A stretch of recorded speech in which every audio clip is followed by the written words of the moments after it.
छे बन मानुस कहीं के अंगूठा छाप औरत।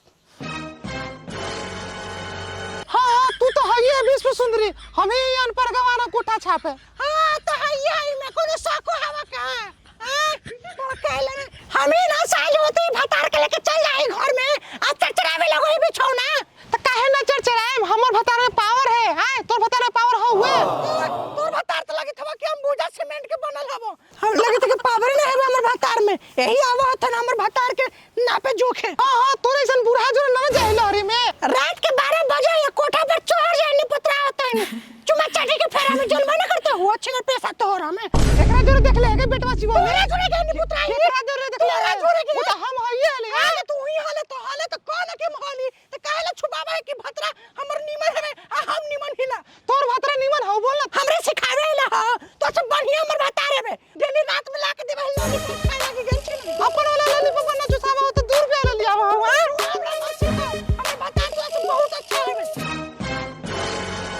वही ना पानी हो भतार के में टंकी में पानी ना है हमर भतार के लाल में पानी ना है तोरे भतार के लाल में पानी है। तो होइए हमर भतार के पानी टंकी में ना 1000 लीटर वाला 1000 लीटर वाला छिनारी औरत हमरा में नइला फड़ गए आ तू बीच में का लावे था हो तोर भतार मर जतो भुजा फट जतो गोल जतो कुछ गोल समझ गेला हमरा में मुंह मत लड़ाई हमरा से समझ गेला ना बहन चोदरा। तबे तो हम कहे कि हमार घर में आजकल इतना शांति काहे है, झगड़ा करो बहन चोद। अरे भौजी हम तो कहते हैं ना कि अरे झोटा झोटावल साया सारी खोला खोलावल सब करो।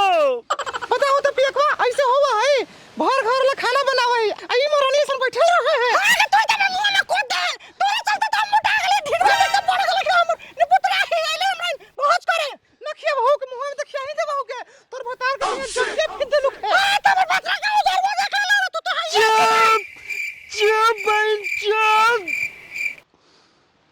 अगर तुरी दुनिया में से कोई बोल दे ना कि हम पियकवा के सामान देख लिए तो झोटा में पेट्रोल डाल के आग लगा दबाओ। बच्चों ने सब बात करित पर्सनल सामान के बात करे। ए पियकवा ए देबरू बंचोदरे आज ले कहियो हमरा टाइम से भोजन न दिलक है और अभी कही थे देवरो तेरा नानी के घर काटो। भौजी बोलो पियकवा तू हमरा देने आ जा, हम रात सवेरे सांझ तीनों टाइम भोजन देबगो। सही कहला भौजी। अरे एक नंबर के बदमाश औरत है, ऐसा औरत हम जिंदगी भर ना देख ली है। अरे तोरा तो जब्बा कर देवे के चाहे जब्बा। अगर हमर बस चलती ना भौजी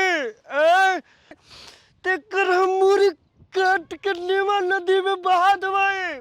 ए पेकवा तू हमरा दिने आ जा, सुबह शाम तोरा दारू के पैक देबो।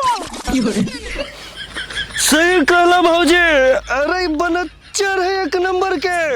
जब अपन भैया लगी औरत देखे गेली हल ना तेकरा देख के हम फर्स्ट मीटिंग में बोल देली हल कि बड़का खेला रे खेला। ए देबरू अरे गाल मराई तोर देवरू चुप, तू एकदम चुप रह, तोरा लूर हो गए। भौजी रात के जब हम मुते लगे उठा ही ना तो देखा ही कि उघार के सुतल है। लाजे हम मुतबो न करई भौजी जाके सूत जाई। ए पियकवा हमरा देने आवो, हम एक टिप देबगो। एक टिप बाबूजी जरा बच के चलो, बिजली खरी यहाँ बिजली गिरी। भौजी तू हमरा विभीषण समझ लेला है जो हमारे इतना अच्छा भौजी के बीच में दरार ला देवे। भौजी हमारा माइंड डाइवर्ट हो गया था, हम तो आप ही के साथ रहते हैं भौजी। ये देखा जवान छौड़ा के टीप के लालच दे के बुला ले अपना तरफ। चुड़ैल मुंह में बोतल कर दे भाग बंचो। ए पियकवा तू हमरा देने आ जा, हम टीप के साथ साथ मुंह में ले लेंगे। You are so super भौजी। आपका चरण किधर है? अरे भौजी आप तो हमारे माल के समान है।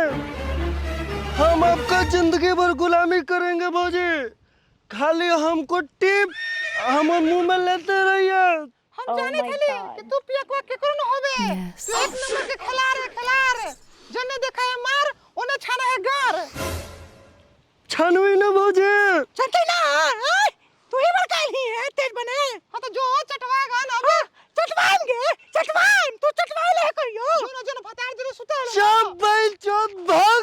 हां रे जो अपन मन के प्यास बुझा ले अपन भतरा के तो संगे सुतेबो करे पियकवा के साया में घुसा ले। घुसा ले भौजी हमरा तू गोदी में उठा के चलो ना। ये वाट सुपर भौजी। भाग भाई जो पलंग करवा ले जो।